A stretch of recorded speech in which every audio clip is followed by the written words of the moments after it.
Tem um caso que eu atendi uma vez, que é muito interessante, que fala muito sobre isso. Uma paciente que ela era muito inteligente. Ela tinha notas assim excepcionais. Sabe aquela pessoa que nem estuda e vai muito bem? Que só de ouvir ela já entendeu tudo. Vocês conhecem alguém assim? Já conhece? Se você conhece uma pessoa assim, já marca ela aqui. Às vezes ela se identifica. Sabe aquela pessoa? Então, essa minha paciente era dessa forma. E aí ela era muito inteligente. E o pai dela eles eram de uma família, né, bem pobre, bem humilde. E ele era pedreiro. E ele sempre levava ela, né, pra mostrar, essa construção que eu tô fazendo, olha que prédio lindo. Se o seu pai tivesse a oportunidade de estudar, seu pai ia ser um grande engenheiro. Hoje eu faço prédios, mas se eu tivesse tido a oportunidade, eu teria desenhado tudo isso aqui. E ele falava com tanta paixão, com tantos sonhos, né? E a filha, e eles tinham uma relação muito linda, né? E a filha admirava muito esse pai. Ele era um pai muito carinhoso, muito amoroso. E aí chegou o momento dela escolher uma faculdade para fazer. Adivinha o que ela quis fazer de faculdade? Pai, vou ser engenheira, vou fazer engenharia e vou criar vários prédios, porque isso é algo lindo. O pai não podia ter ficado mais feliz. Nossa, fez de tudo para conseguir ajudar ela a entrar na faculdade, realizar esses sonhos, fez um monte de dívida para conseguir, né, que ela fosse, né, ela acabou, era em outro estado que ela passou, então ela teve que morar lá, então tinham muitos custos, e aí pegou dinheiro com a família toda, enfim. E eles se esforçaram muito, se uniram enquanto família para realizar aquele sonho dela, e aí ela se formou com honra. E aí depois de se formar, de repente parecia que as coisas não funcionavam. Ela chegou no meu consultório, né, nesse momento onde ela não conseguia parar a empresa nenhuma. Era direto chamado por multinacionais para trabalhar e nunca dava certo. Sempre eram relações muito difíceis no trabalho. Ela não se encaixava. Não quero trabalhar para os outros, vou trabalhar para mim mesma. Abriu a empresa dela, também não conseguia clientes. Tentou fazer parcerias, nada funcionava. E ela falou, poxa, a faculdade que eu escolhi, eu queria tanto. E aí vou tentar prestar concurso público. E não conseguia passar. E aí ela foi procurar, né, um desses seminários de coaching, aí falou, vou te transformar na melhor versão de você mesmo e você vai ser a referência no seu mercado de trabalho. E ela, isso que eu quero ser referência em engenheira. E ela fez. E aí ela passou no concurso, e aí ela chega no meu consultório com uma ansiedade, com uma crise de pânico, que ela já não conseguia nem sair de casa, porque ela tinha medo de ter crises. E aí ela não conseguia trabalhar, ela ficava procrastinando. Sabe quando você fica enrolando com a barriga e não consegue fazer? E ela falava, mas eu quero, eu preciso, mas eu não estou conseguindo. E aí depois de muito tempo de terapia, olha só que grande surpresa. Imaginem vocês, lá na infância, o que era que deixava o coração dela quentinho, que acolhia a alma dela. O sonho dela era ser professora.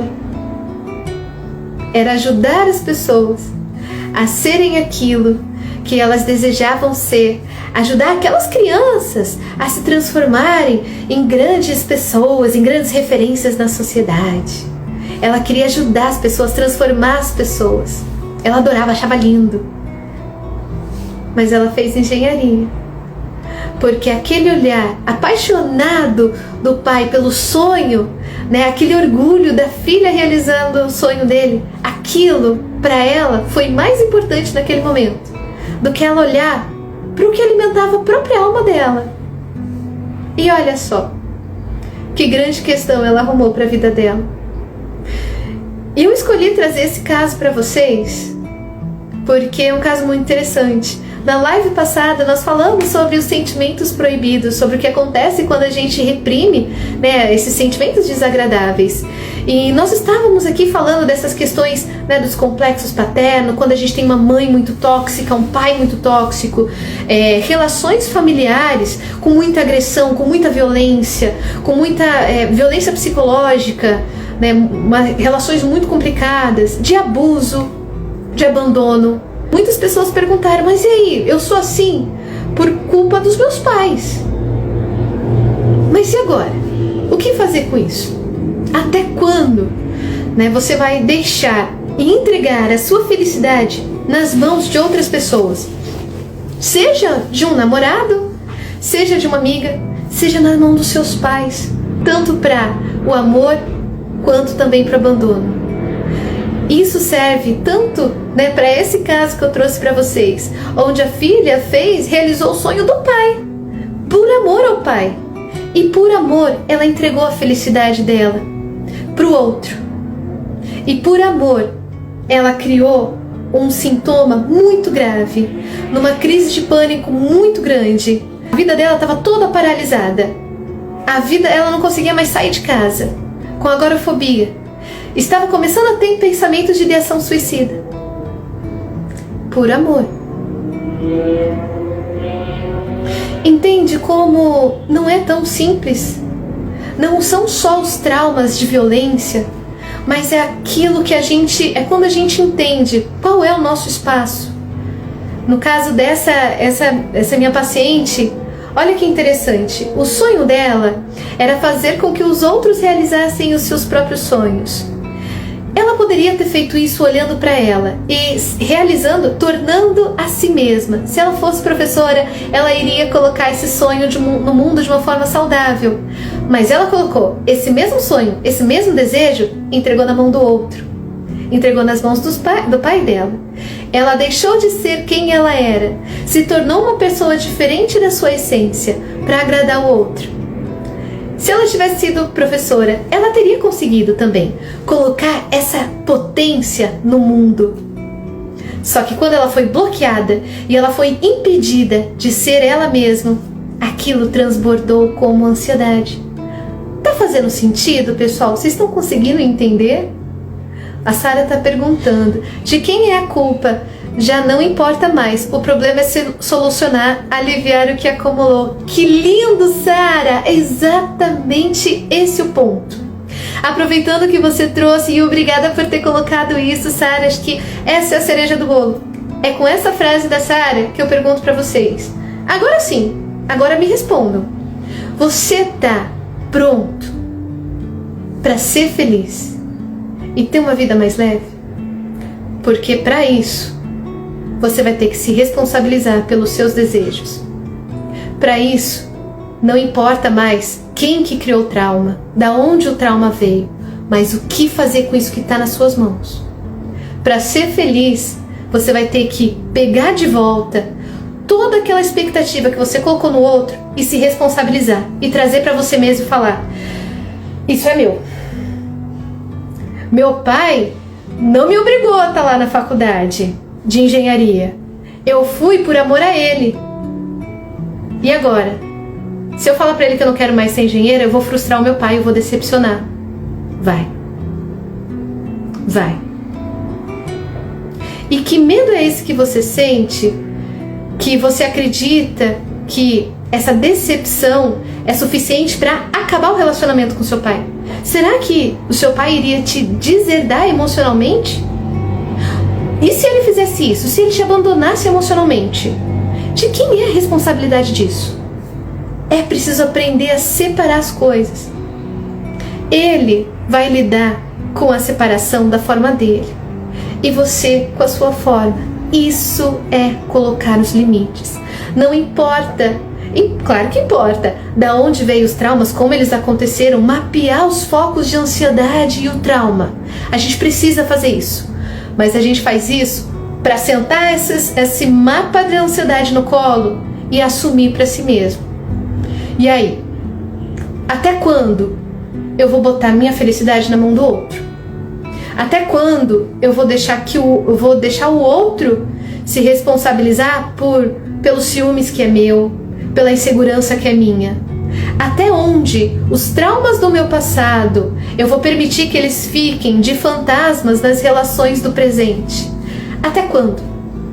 Ser feliz não significa que vai ser fácil. Ser feliz não significa que vai ser sem dor.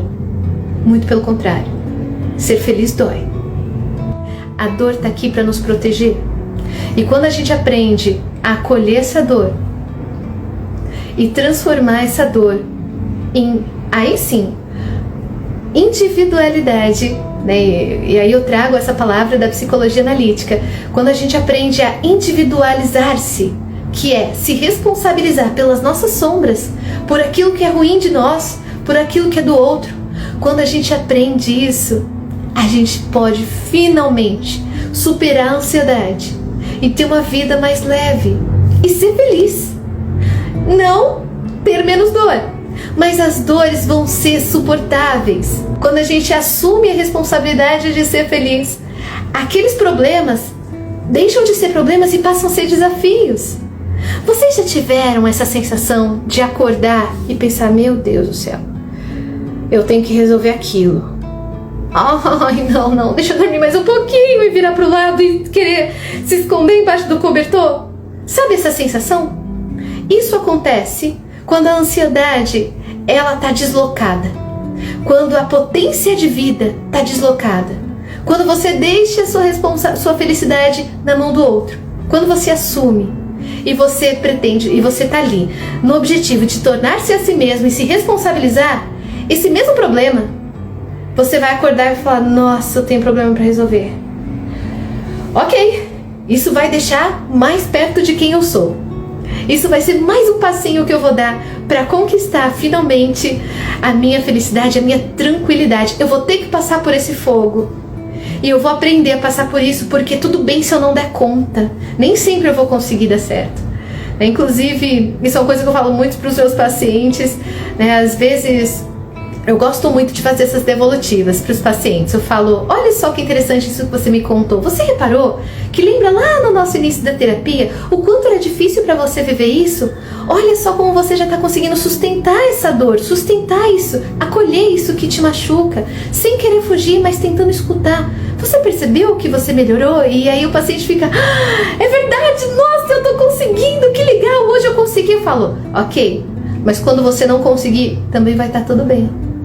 Porque é um processo, é uma montanha russa. Uma hora você vai conseguir, outra hora não, e tá tudo bem. Faz sentido para vocês? Então compartilhem, se vocês acham que faz sentido, que foi importante que vocês ouviram aqui, compartilhem com aquelas pessoas que vocês sabem que precisam ouvir uma palavra de acolhimento. Porque a gente não precisa ser forte, a gente precisa se conhecer e se respeitar. Primeiro se respeitar, e quando a gente se respeita, aí sim a gente é forte.